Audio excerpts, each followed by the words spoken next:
बरदर चारुका अस्सलाम वालेकुम मराकेश बिजाना मशमरा वशत कनी अंजो के वस्तगे रोचा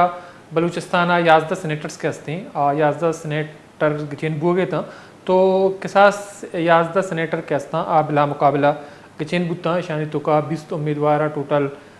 मुकाबला तो आनी तो का आधे उम्मीदवार के हस्ता दस बरदार बुत के था तो शानी तो का दा उम्मीदवार के हस्ता सेनेट है तो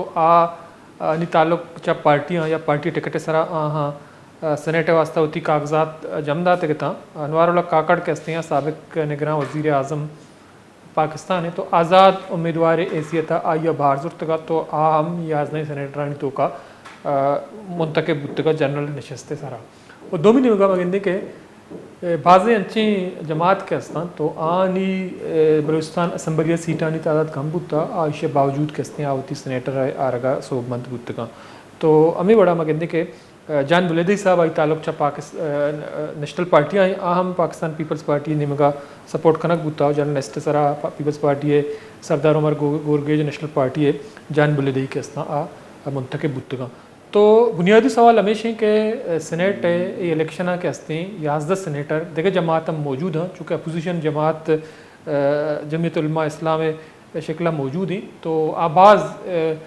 तनकीद के लगाई मौजूदा 2024 इलेक्शन है सरा खासतौर पर मौलाना फजल रहमान साहब के हस्ते आइए ज़िमनी इलेक्शन है बाईकाट ऐलान को था चूँकि डेरा इस्माइल खाना आइए मुकाबला गुम अली अमीन गंडापुरा बुता तो अली अमीन गंडापुर वती कौमी असम्बली नशस्त वज़ीर आला जोड़बू अगर पद खाली को था तो वज़ीर आला वती के जोड़ बुता तो आइए कौमी असम्बली नशस्त सरा खाली करने का ऐलान को था तो उदा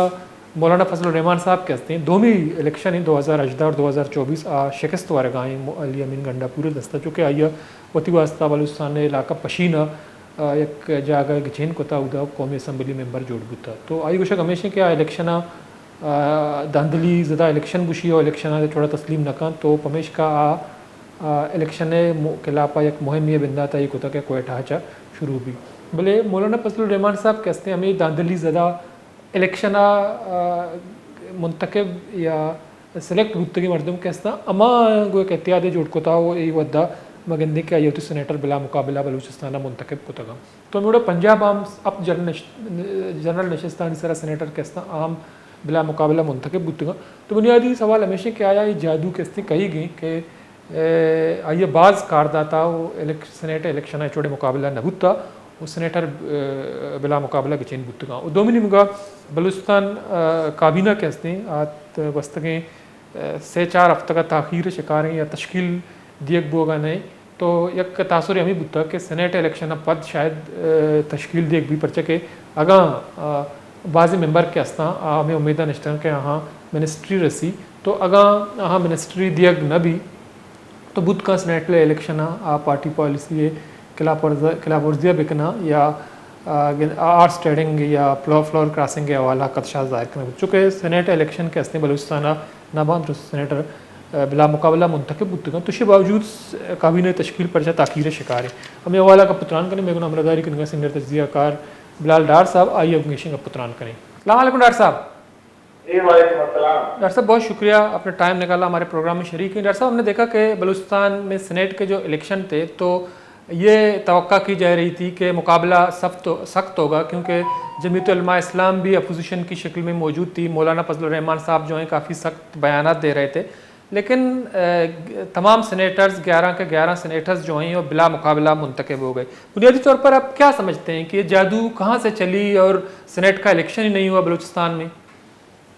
जी बस ये म्यूचुअली अंडरस्टैंडिंग थी, कुछ लो और कुछ दो की पॉलिसी पे ये सारा कुछ तय हुआ। सबको अपना अपना हिस्सा मिल गया, उसके बाद कोई डिस्प्यूट रहा नहीं। तो उसके बाद सब ने यही सही समझा कि बजाय इसके कि हम बहुत बड़ी रकम भी खर्च करें उम्मीदवार, आपके तो इल्म में है कि बलूचिस्तान के अंदर जब सेनेट के इंतखाबात होते हैं तो मुबैना तौर पर करोड़ों रुपए एक एक वोटर को दिया जाता है, तो तब जाके वोट मिलता है चाहे पार्टी का टिकट हो या हो उसके बावजूद। तो फिर ये सब ने अपनी जो अंडरस्टैंडिंग डेवलप की कि जिसमें अलायंस बना लिया गया या गिव एंड टेक कर लिया गया, तो उसके बाद ये सारा खेल ही खत्म हो गया। और इसका एक फायदा ये हुआ कि ये जो बलूचिस्तान पे एक इस हवाले से खबरें चलती थी कि बलूचिस्तान के असम्बली के लोग बिक जाते हैं और पैसे दे के बड़ी आसानी वहाँ पे सेनेटर बना जा सकता है, वो बदनामी भी इस साल वकालत बलूचिस्तान के माथे पे नहीं मली गई और बैठ के अपने हर किसी ने गिव एंड टेक कर लिया और उस तरह से हर पार्टी का अपना अपना बंदा मुंतखब भी हो गया जिसको उन्होंने टिकट दिया था।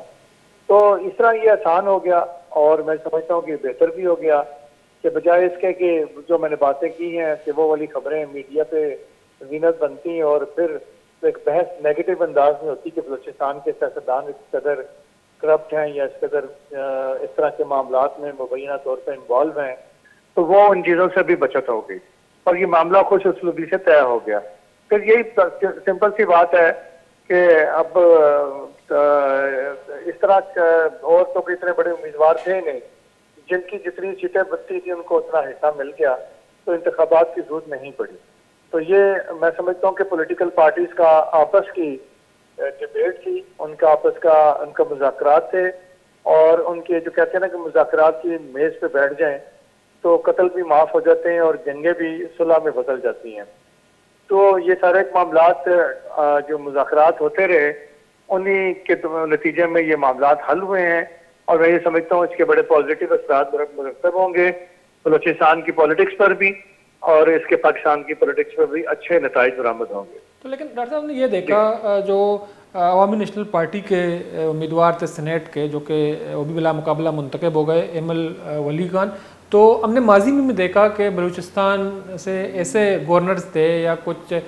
सीनेट के रुकन भी थे, बलूचिस्तान से उनका ताल्लुक नहीं था या उनको पैराशूटर कहा जाता था माजी में, तो उनको ला के बलूचिस्तान में मुंतखब कराया गया। मौलाना फजल रहमान साहब खुद जो है डेरा इस्माइल खान से हार गए,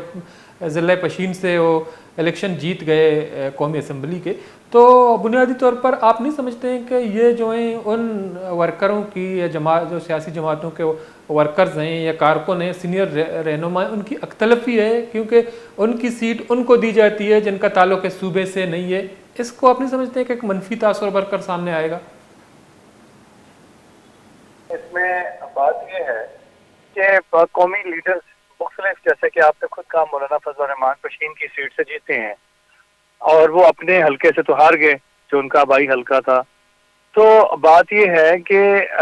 जो कौमी सतह के लीडर्स हैं वो मुख्तलिफ सूबों से इलेक्शन लड़ते हैं और उसमें उनके दो टारगेट्स होते हैं। एक तो ये होता है कि वो किसी भी सूरत में पार्लियामेंट से बाहर ना रहें, दूसरा ये भी होता है कि एक कौमी यकजहती का मुजाहरा सामने नजर आए कि उनकी फॉलोइंग चारों सूबों में मौजूद है। इमरान खान साहब ने कौमी असम्बली के चारों सूबों से इलेक्शन लड़ा पिछले मरतबा 2018 में। अच्छा, मियां नवाज शरीफ साहब ने इस मरतबा भी देखे हैं, उन्होंने पंजाब के अलावा केपी से जाके इलेक्शन लड़ा जहाँ से वो हार गए। लेकिन इसी तरह बिलावल भुट्टो जरदारी ने सिंध के अलावा और जगहों से भी सूबों से इलेक्शन लड़ा, पंजाब केपी से। तो मेरा नहीं ख्याल कि ये कोई ऐसी बात है। देखें, अगर फॉर एग्जांपल जमीयत उलमा इस्लाम के मौलाना फजल रहमान वहाँ से इलेक्शन लड़े तो उनकी पार्टी ने डिसीजन फैसला किया मिल बैठ के और उसके ऊपर उनकी पार्टी ने उनको वहाँ से टिकट वक्त जारी किया और वो इलेक्शन लड़े। इसी तरह एमल वली साहब का जहाँ तक ताल्लुक है तो उनकी पार्टी ने ये डिसीजन किया और उस डिसीजन के नतीजे में उनकी जो वोट थे उनके वोटों से तो जो दूसरी जमात है हुक्मरान इत्तेहाद है उनको फायदा हुआ और हुक्मरान इत्तेहाद ने अपने वोट उनको दिए और इस तरह से दोनों पार्टियों को फायदा हुआ और दोनों ने अपने अपने बंदे अपने 100% नताइज हासिल कर लिए। तो मेरा नहीं ख्याल, देखें ये अच्छी चीज है कि अगर कौमी लेवल के रहनुमा दूसरे सूबों से भी जाके जीतते हैं तो इसका फायदा तो ये होगा कि सूबों के दरमियान कौमी यकजहती की फिजा उभरेगी, उसका फायदा होगा, उसका पॉजिटिविटी सामने आएगी कि, और दूसरा ये होगा कि दूसरे सूबों के लोगों को बलूचिस्तान के मसाइल नजर भी आएंगे। जाहिर बात है वो उन्हें बलूचिस्तान आना जाना पड़ेगा, उनकी दिलचस्पी बलूचिस्तान में बढ़ेगी। तो वो मरकजी पार्लियामेंट में बैठ के यहाँ इस्लामाबाद में बलूचिस्तान के लिए जब आवाज उठेगी या कानून साजी होगी तो वो पहले इसकी निस्बत वो वाले लोग जो वहां से बलूचिस्तान से मुंतखब होके आए हैं या किसी दूसरे सूबे से मुंतखब हुए हैं तो उनकी दिलचस्पियां उस सूबे की हमदर्दी के लिए मजीद बढ़ेंगी। तो मैं तो उसको नेगेटिव नहीं बल्कि पॉजिटिव अंदाज में देखता हूँ। सियासत में जरूरी नहीं होता कि आप सेनेट के मेंबर बने या कौमी असम्बली के मेंबर बने या सूबाई असम्बली के ही मेंबर बने, और बहुत सारे ओहदे होते हैं, एडवाइजर्स होते हैं या मुख्तलिफ डिपार्टमेंट्स होते हैं या पार्टी के अंदर बहुत सारे ओहदे होते हैं जो उनको जिन पे लोगों को अकोमोडेट किया जाता है या कराया जा सकता है, या फिर कुछ सरकारी ओहदे ऐसे होते हैं जो आर्जी तैनातियां होती हैं, वहां पे लोगों को अकोमोडेट कर दिया जाता है। तो कोई ना कोई रास्ता बनता है हर जगह लोगों को अकोमोडेट करने के लिए। मेरा ख्याल है कि हमें इन चीजों में उलझने के बजाय हमें ये सोचना चाहिए कि बलूचिस्तान के मसाइल हैं क्या, उनका हल क्या है और किस तरह से उनको हल कराना है। और जो लोग अभी न्यू पार्लियामेंट मुंतखब होके आई है, इनके ऊपर किस तरह से एक प्रेशर ग्रुप बनना चाहिए पब्लिक की तरफ से, मीडिया की तरफ से, वोटर्स की तरफ से, सिविल सोसाइटी की तरफ से, कि वो इनको मजबूर करें कि वो बलूचिस्तान के हकूक का न सिर्फ तहफ़्फ़ुज़ करें बल्कि बलूचिस्तान के मसाइल हल करने कराने के लिए कोई अपना बढ़ चढ़ कर जबरदस्त किस्म का किरदार अदा करें, जिससे बलूचिस्तान में आसानियाँ पैदा हों। जी, तो डॉक्टर साहब, तो अगर सेनेट की इलेक्शन की जो तारीख है, खासतौर पर बलूचिस्तान में देखा जाए, जो जनरल नशस्त में एक उम्मीदवार को बहुत कम वोट लेना पड़ता है बनिस्बत दिगर सूबों के या पंजाब और सिंध की या इवन केपी की अगर मिसाल लें तो यहाँ वोट बहुत कम पड़ता है। लेकिन जब माजी में इलेक्शन हुए तो ये कहा गया कि यहाँ बहुत पैसा चलता है या फ्लोर क्रॉसिंग या ऑफ ट्रेडिंग की बातें होती रही हैं। लेकिन इस दफ़ा एक आज़ाद उम्मीदवार भी बिला मुकाबला मुंतखब हुआ है, साबिक निगरान वज़ीर आज़म अनवारुल्लाह काकड़ साहब। चूँकि उनका ताल्लुक किसी पार्टी से नहीं था, वो आज़ाद उम्मीदवार की हैसियत से सेनेट का इलेक्शन बलूचिस्तान से लड़ रहा था, तो यह कैसे मुमकिन हुआ कि वो भी इस 11 सेनेटर्स में से निकल गए? देखिए, वो आज़ाद हैसियत से तो इलेक्शन लड़ रहे थे, लेकिन आप सबको पता है कि वो स्टैब्लिशमेंट के नुमाइंदे हैं। स्टैब्लिशमेंट का दस्तेराज उनके सर के ऊपर है और बलूचिस्तान में स्टैब्लिशमेंट का कंट्रोल बहुत ज्यादा है। बलूचिस्तान में हुकूमतें अमूमन स्टैब्लिशमेंट की मदद से ही बनती और तब्दील होती हैं, और हत्ता के बहुत सारे जो काम होते हैं वो भी स्टैब्लिशमेंट की मदद से ही चलते हैं, जहाँ जहाँ स्टैब्लिशमेंट का अपना इंटरेस्ट होता है। तो अनवारुल्लाह काकड़ साहब जो थे वो स्टैब्लिशमेंट के नुमाइंदा थे, और इसी नुमाइंदगी होने की वजह से उन्हें इत्तेहादी जमातों की भरपूर सपोर्ट हासिल थी। तमाम इत्तेहादी जमातों ने उनको सपोर्ट किया है, जिसकी वजह से वो बासानी सेनेट के मेंबर मुंतखब हो गए हैं और अब वो चेयरमैन सेनेट बनने के ख्वाहिशमंद हैं, उस दौड़ में शामिल हैं। अब देखना यह है कि आगे चल के पीपल्स पार्टी ने जिस तरह यहाँ स्टैब्लिशमेंट की बात मान के अनवारुल हक काकड़ साहब को सेनेटर बनवा दिया है बासानी, और मुस्लिम लीग नून भी इस पे पेश रही, तो अब देखना यह है कि चेयरमैन सेनेट के जो इलेक्शन होने हैं अब उसमें क्या ये दोनों मरकजी कौमी जमातें, पाकिस्तान पीपल्स पार्टी और पाकिस्तान मुस्लिम लीग नवाज, यूसुफ रजा गिलानी को बनवाते हैं या अनवारुल हक काकड़ साहब की बात को मान रखते हैं। मान तो खैर काकड़ साहब की बात का नहीं, बल्कि वो मान क्या स्टैब्लिशमेंट का रखते हैं या वो अपने किसी पॉलिटिकल वर्कर को आगे लाते हैं चेयरमैन सेनेट जैसे एक बड़े भारी ओहदे के लिए। इससे पहले एक सादिक संजरानी साहब को चेयरमैन सेनेट का ओहदा इसी तरह स्टैब्लिशमेंट ने दिलवाया था। आपके इल्म में है कि सादिक संजरानी साहब कभी बल्दियात का इलेक्शन भी नहीं लड़े थे, सूबाई असम्बली तो बहुत दूर की बात, या कौमी असम्बली, और वो पहली मरतबा सेनेटर बने और फिर स्टैब्लिशमेंट की ही आशीर्वाद से वो बआसानी चेयरमैन सेनेट भी बन गए। हालांकि वफाक में उस वक्त मुस्लिम लीग नवाज की वाजिया असलियत थी सेनेट के अंदर, तो लेकिन उसके बावजूद चीजें बदल गई। साहब, जो यूसुफ रजा गिलानी साहब, हमने देखा कि वो मेंबर कौमी असम्बली मुंतखब हुए थे, लेकिन उन्होंने वो सीट जो है छोड़ के उन्होंने दोबारा इस्लामाबाद में सेनेट का इलेक्शन लड़ा था। तो तासुर यही है कि पाकिस्तान पीपल्स पार्टी जो है अपना चेयरमैन सेनेट मुंतखब कराएगा, क्योंकि जो आइनी ओहदे हैं उनकी डिमांड थी, उन्होंने वफाकी काबीना में इसलिए हिस्सा नहीं लिया। तो आप समझते हैं कि इसके बावजूद अनवारुल्लाह काकड़ के कुछ चांसेस हैं या जो है ये बारी यूसुफ रजा गिलानी साहब जो है लेके जाएगा? देखिए, मेरे जराये के मुताबिक अनवारुल्लाह काकड़ साहब जब निगरान दौरे हुकूमत के आखिरी वक्त में थे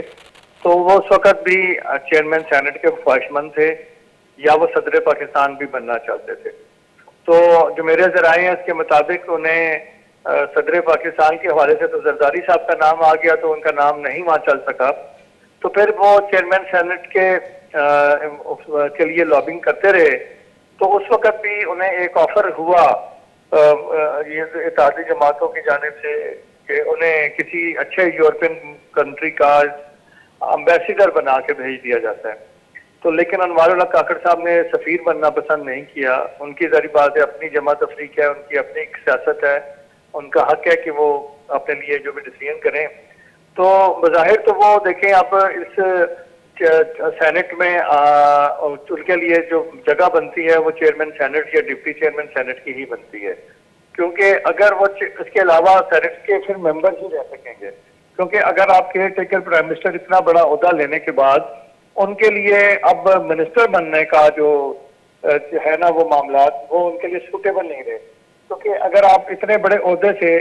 आप आके एक बन जाते हैं मिनिस्टर, तो ये वही बात होगी कि आप एक वजीर दाखिला थे और फिर बाद में आप अपने इलाके के थाने के SHO लग गए, तो अब मिनिस्टर बनना SHO बनने के बराबर ही रह जाता है। तो यकीनन अनवारुल्लाह काकड़ साहब अपने आप को इतना डिग्रेड नहीं कराएंगे कि वो मिनिस्ट्री के पीछे फिर भागें। तो मेरा ख्याल है, जो मेरे जराए हैं वो यही कहते हैं कि वो चेयरमैन सेनेट या डिप्टी चेयरमैन सेनेट की दौड़ में हैं।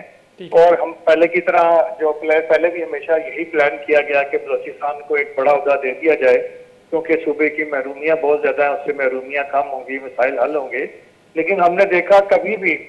ये बड़े बड़े ओहदे देने के बावजूद जब जफरुल्लाह जमाली साहब को प्राइम मिनिस्टर बनाया गया, तब भी यही कहा गया कि सूबे की महरूमियाँ दूर होंगी, छोटा सूबा है, पसमानदा सूबा है, आबादी के एतबार से बहुत छोटा सूबा है, तो उनके मसाइल हल होंगे। लेकिन हमने देखा बलूचिस्तान के मसाइल हल तो नहीं हुए, मजीद बढ़ गए। फिर अभी जान जमाली साहब ने डिप्टी चेयरमैन सेनेट के हवाले से काफी अच्छा सर्व किया, गफूर हैदरी साहब ने सर्व किया, तो मसाइल वहीं रहे। फिर अभी सादिक संजरानी साहब अपना पूरा टेन्योर करके जा रहे हैं, तो मसाइल वहीं के वहीं रहे, मसाइल बलूचिस्तान के हल नहीं हुए। तो इससे बड़ा ये चीज वाजिया हो गई है कि ये ओहदे लिए तो बलूचिस्तान के नाम पे जाते हैं, लेकिन ये बलूचिस्तान के लिए नहीं होते, अपनी अपनी सियासत के लिए होते हैं या अपनी अपनी तरजीहात के लिए होते हैं। इससे सूबे का कोई फायदा नहीं पहुंचता। अगर सूबों को फायदा पहुंचता तो इतने बड़े बड़े होते बलूचिस्तान के वफाक में रहे हैं, मिनिस्टर्स भी रहे हैं, तो बलूचिस्तान में तो बहुत सारी चीजें चेंज हो जानी चाहिए थी। ये बहुत सारे जो कॉमन इश्यूज हैं, ये बड़े बड़े इश्यूज हैं, वो कुछ ही हद तक तो हल हो चुके होते, 50% ही हल हो गए होते। तो हम देखते हैं कि वो हल होने के बजाय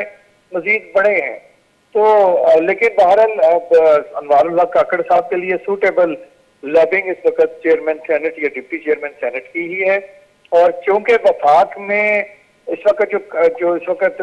ओहदों की तकसीम है वो कुछ इस तरह से है कि देखिए, चेयरमैन प्रेसिडेंट आसिफ अली जरदारी सिंध से हैं, प्राइम मिनिस्टर पंजाब से हैं, उसके बाद वजीर दाखिला पंजाब से हैं, वजीर खारजा पंजाब से हैं, तो जो हमारे वजीर खजाना है वो इम्पोर्ट किए गए हैं, जिससे हमारे इसी तरह जो अब आज आके जो चेयरमैन सेनेट का जो कभी इम्कान है, जो बहुत ज्यादा कभी इम्कान है कि यूसुफ रजा गिलानी ही चेयरमैन सेनेट बनेंगे, तो इसका मतलब है फिर ये एक बड़ा ओहदा भी पंजाब के पास चला जाएगा। तो ऐसी सिचुएशन में डिप्टी चेयरमैन सेनेट के लिए एक राह हमवार होती है। तो अब देखना ये है कि क्या अनवार काकड़ साहब वो भी, मैं समझता हूँ डिप्टी चेयरमैन सेनेट बनना भी SHO नहीं तो DSP वाली बात होगी कि क्या अब वो प्राइम मिनिस्टर रहने के बाद किसी थाने का SHO या DSP बनना पसंद करेंगे, या खाली चेयरमैन सेनेट बन के वो बहुत अच्छे अंदाज में सर्व करेंगे और अपने तजुर्बे को अच्छा अंदाज में पूरे कर लाएंगे। दूसरी तरफ हम ये भी देख रहे हैं, जो अभी तकरीबन 3 से 4 हफ्ते हो गए हैं, जो बलूचिस्तान के जो वजीर आला हैं वो बगैर काबीना के अपने मामलात को आगे बढ़ा रहे हैं, तो काबीना की तश्कील भी एक मुहिमा बना हुआ है। तो इसकी क्या वजह हो सकती है? आप समझते हैं कि सेनेट की इलेक्शन की वजह से ये मामला रुका हुआ था, अब चूँकि 11 सेनेटर्स बिला मुकाबला मुंतखब हो गए, अब बात आगे बढ़ सकती है या मजीद तखीर का शिकार होगा बलूचिस्तान काबीना? नहीं, मेरा ख्याल है फौरी तौर पे काबीना बन जाएगी, क्योंकि जब ये इत्तेहादी हुकूमत बनी बलूचिस्तान में तो उसमें सारी फॉर्मेशन तय कर ली गई थी कि कौन किसका वज़ीर-ए-आला होगा, किसका स्पीकर और डिप्टी स्पीकर होगा, किसके पास कितनी वजारतें होंगी, किसको कितने एडवाइजर दिए जाएंगे। तो ये इत्तेहाद बनाते वक्त ये सारा होमवर्क कर लिया गया था। और अब उसके बाद जारी बात है हर पार्टी से उनकी नॉमिनेशन मांग ली जाएगी, कि जी आप अपना जो आपका कोटा है, जो आपका हिस्सा तय किया गया था उसके मुताबिक आप अपना नाम दे दें, किसको बनाना है तो वो नाम दे दिए जाएंगे। तो बस वो मकसद यही था, आपने ठीक कहा कि चेयरमैन ये सेनेट के इलेक्शन में 100% रिजल्ट लेना मकसूद था, इसलिए उन्होंने स्मूथ मामला को रखने के लिए और आसान बनाने के लिए अपनी सूबाई काबीना को तश्कील नहीं दिया। मैं ये समझता हूँ कि ये सरफराज भुट्टी साहब की बहुत अच्छी पॉलिसी थी। उन्होंने बड़े जीरक अंदाज में 100% बलूचिस्तान से अपनी पार्टी के और इत्तेहादियों के सेनेट के नुमाइंदे मुंतखब करवा के ये एजाज हासिल किया है। आपको याद होगा इससे कबल मुस्लिम लीग नवाज की जब गवर्नमेंट थी तो यहाँ ख्वाजा साद रफीक साहब भी आके बैठे रहे। हालांकि मुस्लिम लीग नवाज की बड़ी अच्छी अक्सरियत थी, वहाँ उनकी बड़ी पोजीशन थी, वफाक में भी हुकूमत थी, लेकिन उसके बावजूद वो 100% सेनेटर्स अपने जो बनते थे उनके वोटों की अक्सरियत से जो उनकी अददी पोजीशन थी वो नहीं हासिल कर सके थे। और बावजूद इसके के साथ रफीक साहब ने यहाँ आके काफी मीटिंग्स की, बल्कि उनकी इन मीटिंग्स के दौरान कद्दूस बजिंजो साहब के साथ कुछ तलब कलामी भी हुई थी, क्योंकि कद्दूस बजिंजो साहब को जब उन्होंने साद रफीक साहब ने कहा कि आपने ये करना है और इस तरह से वोट डालने हैं, तो उन्होंने आगे से कद्दूस बजिंजो साहब ने जवाब दिया था कि आप हमें क्यों पाबंद कर रहे हैं, हम आपकी पार्टी के नहीं हैं कि आपके ताबे चलें। हम आपके इत्तेहादी जरूर हैं लेकिन आपके ताबे नहीं है, तो हम आपकी मर्जी से नहीं चलेंगे, ये आप अपनी डिक्टेशन हमें ना दें। तो उसके ऊपर थोड़ी तलखी हुई। तो फिर बाद में रिजल्ट आपके सामने हैं कि सरदार याकूब खान नासिर साहब जो कि मियां मोहम्मद नवाज शरीफ के बहुत दरीना साथी हैं और मियां नवाज शरीफ की वो वफाक में प्राइम मिनिस्टर थे और उनकी बड़ी ख्वाहिश थी कि वो याकूब नासिर साहब को सेनेट का मेंबर बनवा के तो पार्लियामेंट में लाएं, और लेकिन वो नहीं ऐसा कर सके और याकूब खान नासिर साहब भी हार गए। जो फिर इसी तरह टेक्नोक्रेट्स की सीट पर भी नून लीग को नुकसान हुआ, खवातीन की सीट पर भी नुकसान हुआ, तीन चार सीटें मुस्लिम लीग उनकी कम हो गई जो वो बआसानी जीत सकते थे। तो मैं ये समझता हूँ कि सरफराज भुट्टी ने अपनी वजारत आला के हलफ उठाने के फौरी बाद जो पहला उनको बहुत बड़ा टारगेट उनकी मरकजी क़यादत की जानिब से, उनकी इत्तेहादी हुकूमत वफाक की जानिब से जो उन्हें टारगेट सौंपा गया था, वो उन्होंने खुश उसलूबी से बहुत अच्छी हिकमत अमली के तहत उन्होंने ये हासिल किया। और ये मैं समझता हूँ कि ये 100% नताइज हासिल करने का जो पहले बड़ा तेरा है वो सरफराज भुट्टी के सर पे है कि जिसने बड़े अच्छे अंदाज में ये टारगेट अचीव किया और किसी किस्म की नाराजगी भी नहीं बनने दी। और सूबे के पॉलिटिशियंस पे करप्शन के इल्जामात लगते थे, इस हवाले से कि 30 करोड़ रुपया वोट का एक रेट हो गया, 20 करोड़ रुपया वोट का रेट हो गया, और फिर ये किसी से टकी चुकी बात नहीं है कि मुबैना तौर पर